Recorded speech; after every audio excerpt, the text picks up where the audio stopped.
मित्रों, how are you? हसूस garden YouTube channel में आपका स्वागत है। ये देखिए, गाजर लगाया है मैंने। गाजर कितना ग्रो कर रहा है। और ये फूल गोभी लगाई है मैंने। इसमें पत्ता गोभी लगाई है।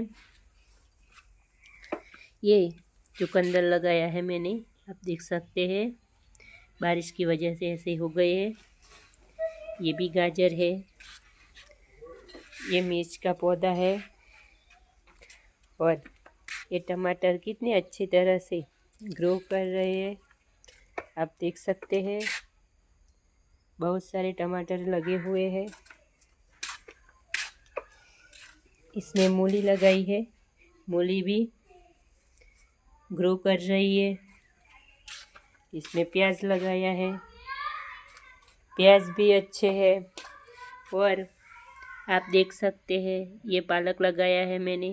बारिश की वजह से पालक मैंने 2 बार लगाया और दूसरी बार लगाया वो जनरेट हो गया है। आपको मेरा वीडियो कैसा लगता है मुझे ज़रूर बताइएगा। Thank you.